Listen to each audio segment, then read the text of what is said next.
បាទជំរាបសួរពុកម៉ែបងប្អូនទាំងអស់គ្នានៅក្នុងសង្គម YouTube បាទណាបាទថ្ងៃនេះខ្ញុំមានខ្នាយតៃសាក់បាទខ្ញុំបានមកយូរហើយតែរកម្ចាស់មិនទាន់ឃើញបាទណារកម្ចាស់មិនទាន់ឃើញបាទមួយអង្គនេះខ្នាយខ្មែរទាំងអស់ហ្នឹងបាទនេះគូវាណាមកបាទមកគូនេះគូរបស់វាបាទនេះតែមួយតែឯងតែតៃសាក់អញ្ចឹងណាបាទទៅទៀលវាចេះបានតែ2ហ៊ុនទេបាទណាក៏ពោះទៅលើចេះបាន13ហ៊ុនមួយបាទវែងតែប្រទៀលទូចបានតែ2ហ៊ុនទេណាមិនទូចប្រហែលទេមើលបាទប៉ិនមេដៃហើយ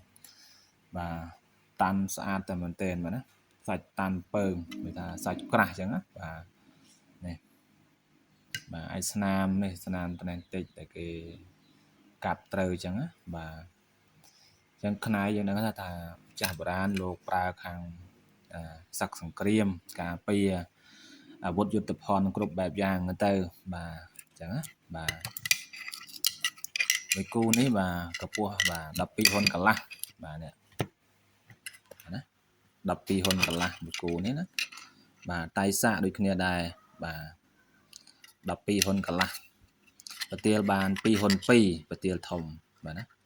2ហ៊ុន2បាទតៃសាក់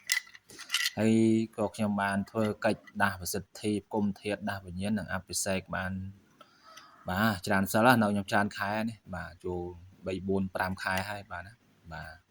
ខ្ញុំដាក់ជាវរមម្ចាស់មិនទាន់ឃើញអញ្ចឹងអស់លោកណាស្រឡាញ់ពេញចិត្តអាចចែកជាវបានណាបាទ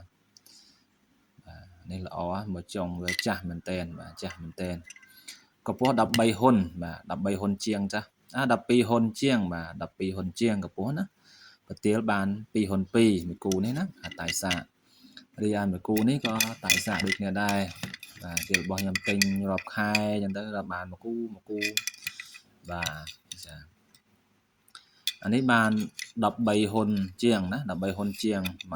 មួយជាហៀង13ហ៊ុនជាងមួយជាហៀង13ហ៊ុន1អញ្ចឹងប្រទៀលវា2ហ៊ុន2បាទ2ហ៊ុន2ដូចគ្នាដែរប៉ុន្តែនេះវាវែង13កម្ពស់13បាទ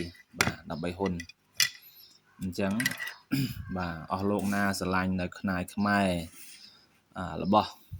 បាទដែលខ្ញុំបានដាស់ប្រសិទ្ធិគុំធាតដាស់វិញ្ញាណនេះអស់លោកអាចយកទៅស្រោបពាក្យបានណានឹងឯការពារតាមជំនឿរបស់យើងទៅបាទអញ្ចឹងតាមលេខ Telegram របស់ខ្ញុំហ្នឹងគឺខ្ញុំដាក់088 24 79 826បាទអស់លោកណាស្រឡាញ់ពេញចិត្តអាចចែកជាវបាន